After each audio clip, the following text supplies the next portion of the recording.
So yeah, I like this. I don't understand, and it's distracting me. But as a representation of the two of wands, I can see it. This is throwing me off though. I don't know. Four of wands, nice. I like the regular one also, or at least the one in the main deck for the second version of this the second edition of the Terra Volatile deck, but I like that as well. The 7, the oh my god, the 9, no, another version of the page, and the princess. Honestly, I think I like the princesses more. The knight, and then we have the 5 of vessels, which is the added suit of the minor arcana. The 9 with this lion eating the moon and the moon just chilling. The princess of vessels, and then we have a yes, a no, and you are asking the wrong question cards, which I like these, but we have the yes, the no, the you asking the wrong questions.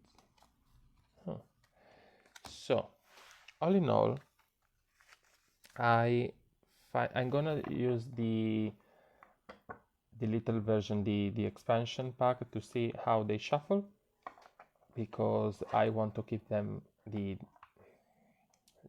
actual entire deck in order and see how I want to mix and match the two and what I want to do with the alternative versions. So let's see.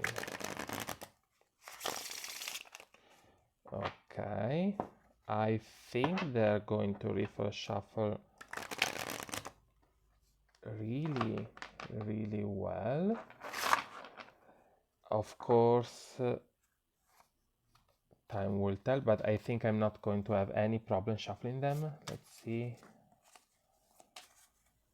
And over under.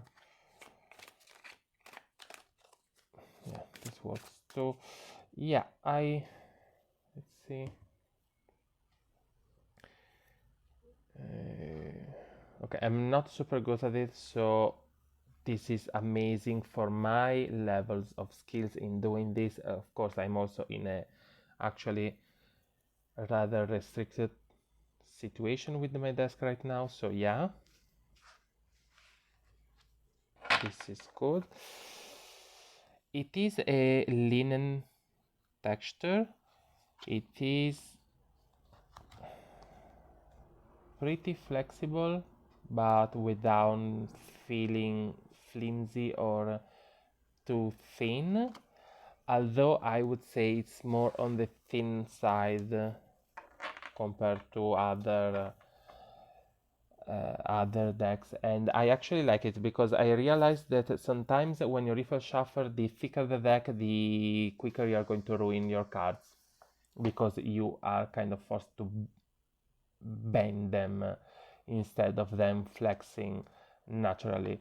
So that one I like. I realized almost all of them have kind of skewed borders, like like this border is a smidge larger than this one, but honestly at this level I don't really care. I don't really find it a problem. The colors are okay. The backs are reversible, so that's not a problem. It's not really glary. Like, now of course it catches the light a little bit when I move it, but you don't have any problem seeing it. Like, I have to be careful like doing this, but even in this situation you can still see the card. Let's find something with a little bit busier illustration. Yeah, it's fine. I think the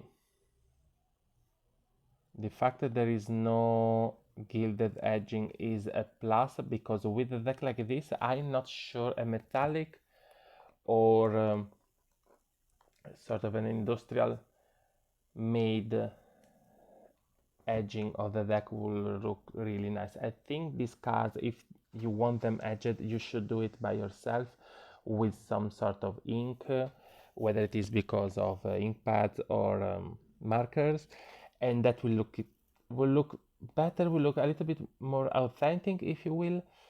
So I actually like that the edges are left raw here on this deck. The color of the back, oh, okay, I'm not a big fan of browns, but and here in the video they are a little bit darker than they are in real life, but honestly I don't find I mind it too much. I honestly could decide to distress it just a little bit to make it a little bit more of a purpley reddish color if I feel like it, but it's something I'm going to, or maybe even a black to dark, but I don't know, maybe a reddish, because it will be better, I believe, to take out the browniness. Black will only darken it up a little bit. So I'm going to decide about that, but I like it honestly. For a brown back, it's not that bad. Now, of course, the little tuck box of the expansion is not the most special thing in the world, but it's actually done really well for a simple tuck box. It's very sturdy feeling. There is the nice cut here at the top, so this piece can be opened a little bit more. You can take out your cards more easily, and again, I feel like this could be on the more resistant and overall tough side of the spectrum when it comes to tuck boxes. I wouldn't say you should travel with these, but you can definitely keep your cards in this one without fearing of this just shattering because you have opened the first or the second time, or even the 10th. While the box for the deck itself is really nice. I like the death card here in the cover. The name of the tarot is clearly visible. We have some information, but it's not necessarily only about them as a shop, as a group. We have this unique set has a few alternative cards, a lot alternative cards, so it allows you to build your own personal deck. In addition, a new suit included the vessel, the transfiguration of the classical element Aether, also called quintessence. And here we have the link for the meanings and interpretations and symbology, basically the digital guidebook here on the site. We have the name of their shop, of their site,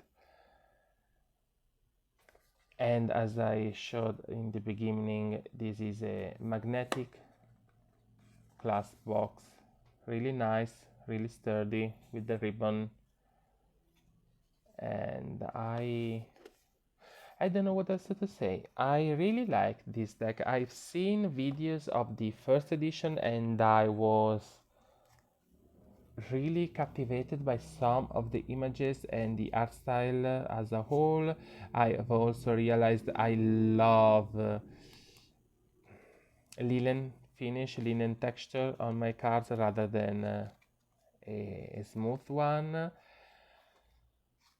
I like the idea that there were no gold or silver or colored edges. I could edge it myself